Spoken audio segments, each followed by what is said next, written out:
Hello बच्चों, welcome to biological classes Hindi. आज हम कोशिका के बारे में पढ़ेंगे। कोशिका को जीवन की इकाई कहा जाता है, आप लोग जानते होंगे। तो जीवन की इकाई क्यों कहा जाता है, देखिए मैं बताता हूँ। जिस तरह किसी भी मकान को बनाने के लिए हमें ईंटों की आवश्यकता होती है, कहने का मतलब ईंट वह सूक्ष्मतम इकाई है जिससे किसी मकान का निर्माण होता है। ठीक उसी प्रकार किसी भी जीवधारी के शरीर के निर्माण के लिए वह सूक्ष्मतम इकाई जिम्मेदार जो होती है उसे कोशिका कहा जाता है। इसलिए इसे संरचनात्मक इकाई कहा जाता है या जीवन की इकाई कहा जाता है।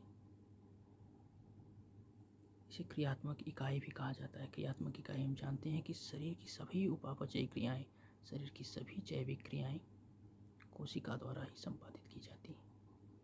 कोशिका में श्वसन, दहन, उत्सर्जन आदि क्रियाएं होती हैं, इसलिए इसे क्रियात्मक इकाई भी कहते हैं। कोशिका में पैतृक लक्षणों को एक पीढ़ी से दूसरी पीढ़ी तक ले जाने वाले तत्व डीएनए पाए जाते हैं। ये डीएनए माता पिता से उनके संतानों में उनके लक्षणों को ले जाने का कार्य करते हैं, इसलिए इसे आनुवंशिक इकाई भी कहते हैं। इसकी परिभाषा हम देख लेते हैं।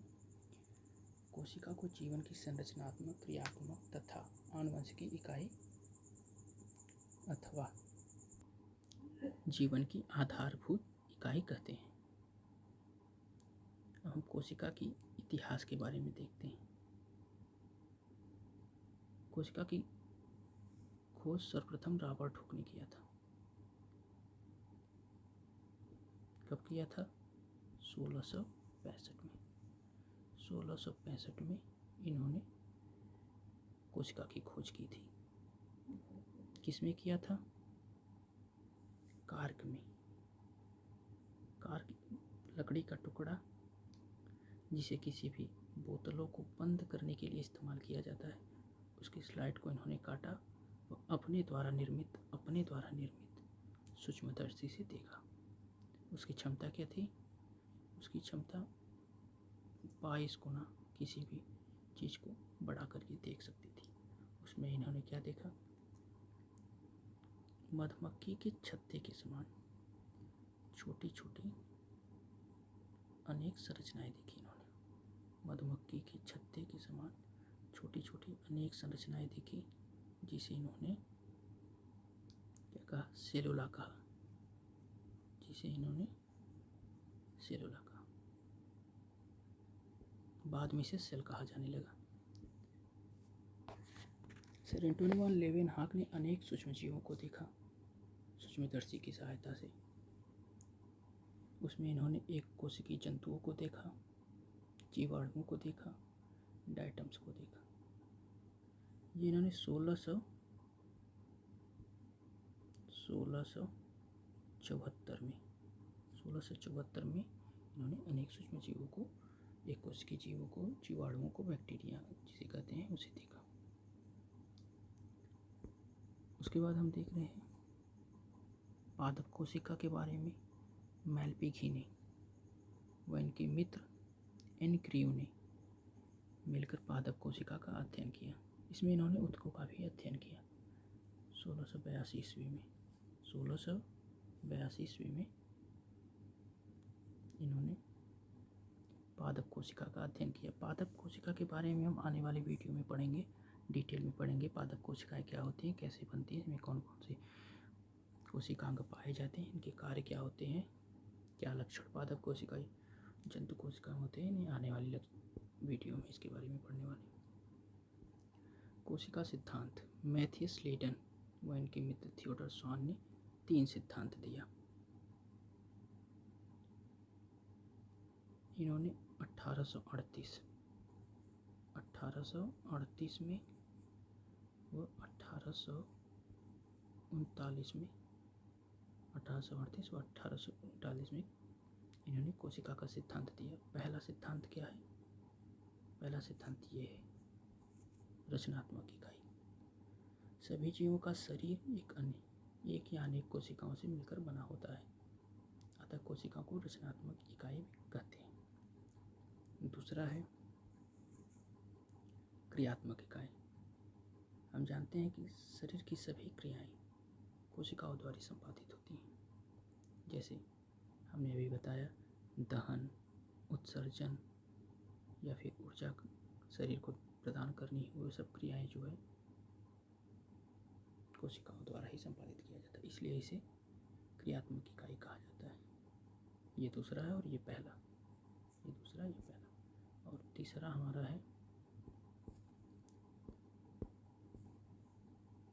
आनुवंशिकी इकाई। आनुवंशिकी इकाई क्यों कहा गया है, इसके बारे में हमने अभी पढ़ा है।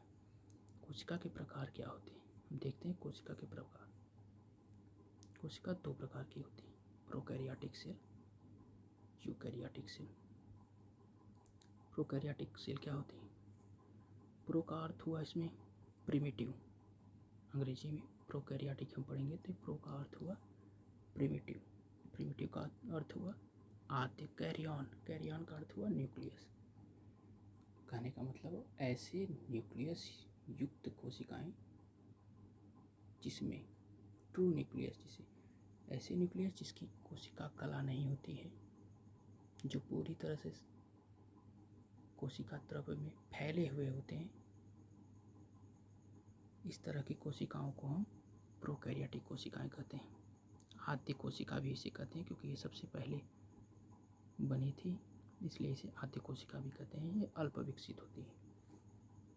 देखिए इसमें वास्तविक केंद्रक अनुपस्थित होता है।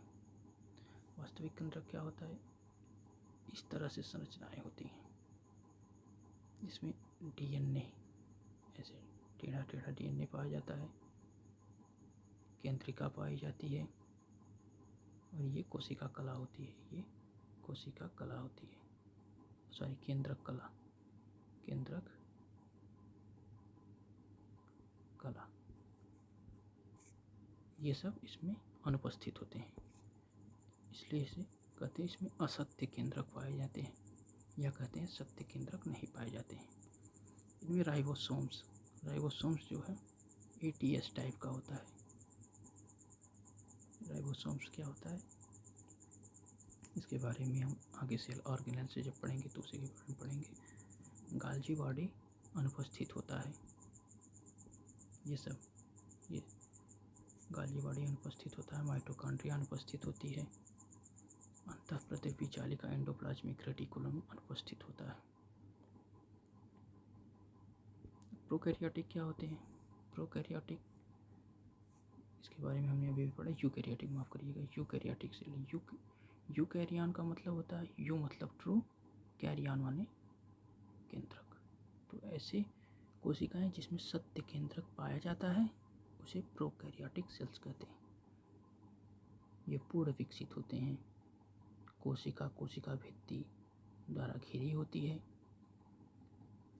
इसमें कोशिकांग पाए जाते हैं। कोशिकांग का मतलब इसमें गाल्जी बॉडी पाया जाता है, एंडोप्लाज्मिक रेटिकुलम पाया जाता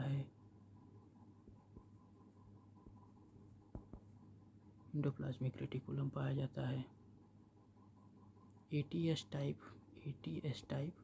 राइबोसोम पाया जाता है। इसमें माइटोकॉन्ड्रिया पाई जाती है। माइटोकॉन्ड्रिया को कोशिका का पावर हाउस कहते हैं। क्या कहते हैं? कोशिका का पावर हाउस, क्योंकि ये कोशिका को ऊर्जा प्रदान करती है, इसलिए क्या कहते हैं? पावर हाउस ऑफ सेल, इसलिए इसे पावर हाउस ऑफ सेल कहते हैं। आगे हम देख रहे हैं कि अच्छा कोशिका विभाजन क्या होता है? कोशिका का विभाजन, कोशिका एक, हम जानते हैं कोशिका का एक कोशिका से दूसरी कोशिकाओं का निर्माण होता है, इसलिए इसे कोशिका विभाजन कहते हैं। विभाजन के दौरान यूकैरियोटिक कोशिकाएं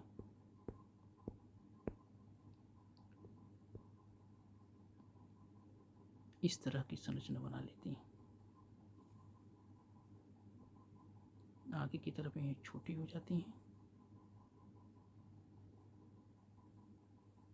बीच में चौड़ी हो जाती हैं।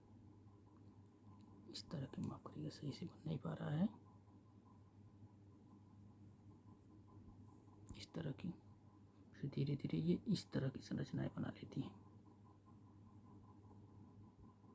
इस तरह की। ये केंद्रक हुआ, भी विभाजित नहीं हुआ पूर्णतः, इस तरह की संरचनाएं बना लेती हैं। ठीक है, अब हम देखेंगे कोशिका। कोशिका के कितने प्रकार होते हैं। यूकैरियोटिक कोशिकाएं। यूकैरियोटिक कोशिकाओं दो प्रकार की होती हैं। पहला जंतु कोशिकाएं। जंतु कोशिकाएं क्या होती हैं? जीवधारियों में पाए जाने वाली कोशिकाओं को जंतु कोशिकाएं कहते हैं। ये जंतु कोशिकाएं। और पादप कोशिकाएं, इसमें ये पाया जाता है पादप कोशिकाएं। ये यूकैरियोटिक कोशिकाएं होती है। इसमें कोशिका भित्ति जो है आपकी, इसमें बड़ी रिक्तिकाएं पाई जाती हैं।